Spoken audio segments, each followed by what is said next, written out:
Hi guys! Nakakita na ba kayo ng isang tao na may hasang? Or naniniwala ka ba na may mga taong nabubuhay sa mundo na may hasang? Ang ganitong mga usapin ay naririnig ko lamang dati sa kwento ng mga matatanda kapag nagkikwentuhan ng aking mga magulang kasama ang kanilang mga kaibigan. Napapaisip tuloy ako noon kung literal ba na may mga hasang sila, kagaya ng isda. Kasi sabi ng tatay ko, nakakahinga sila sa ilalim ng dagat. Maliban dyan, may napapanood din ako na palabas sa TV dati na may mga karakter na may hasang. At ayon sa research ng scientists, na may mga taong kayang huminga sa ilalim ng tubig. At yan ang alamin natin sa video na ito.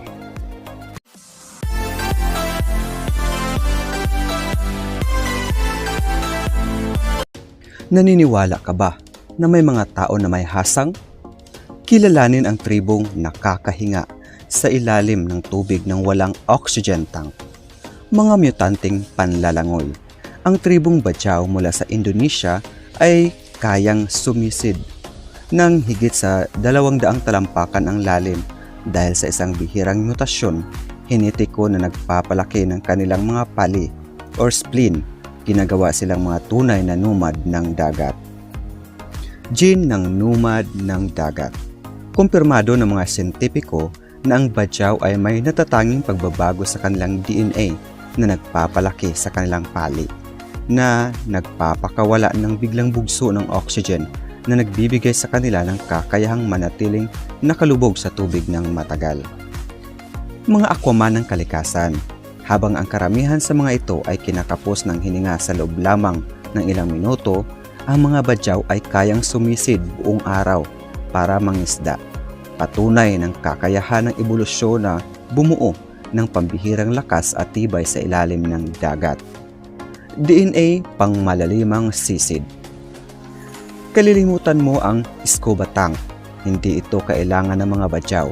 Ang kanilang sikreto ay nasa isang genetikong upgrade na wala sa kahit anong bahagi ng mundo, na ginagawang likas na makinang panisid ang kanilang katawan. Likas na kagamitang pangsisid. Ang mga pali ng Bajau ay kumikilos na parang buhay na tangke ng oxygen, sumisikip habang sila'y lumulubog upang maglabas ng pulang selula ng dugo sa kanilang sistema, kaya't para silang bigla na lang nawawala sa ilalim ng tubig. Ebolusyong ipinanganak sa karagatan. Dahil naninirahan sila sa mga bangka sa loob ng maraming henerasyon, ang mga Bajau ay umangkop sa dagat, hindi gamit ang mga kasangkapan kundi sa mismong pagbabago ng kanilang katawan. Ang kanilang mga gene ay ginagawa para makahinga sa ilalim ng tubig. Lihim ng pali. Hindi lang ito basta pagsasanay, ipinapakita ng siyensya na ang kanilang mga pali na pinapagana ng mga thyroid hormone ay sadyang dinisenyo ng kalikasan upang magkaroon ng kakayahang huminga ng matagal, isang bagay na delikado para sa karaniwang tao. Mga amphibian na tao. Mas kahawig ng mga sisidlang selyo sa dagat ang katawan ng mga Bajau kaysa mga naninirahan sa lungsod. Hindi ito alamat, isa itong dokumentadong ebidensya ng ebolusyon ng tao na nakaangkop sa buhay tubig. Superpower sa dagat. Sa isang mundong nakatuon sa pamumuhay sa lupa, may isang tribo na namumukod tangi. May taglay na totoong genetikong superpower na nagbibigay sa kanila ng kakayahang huminga, gumalaw at umunlad sa malalim na bahagi ng karagatan.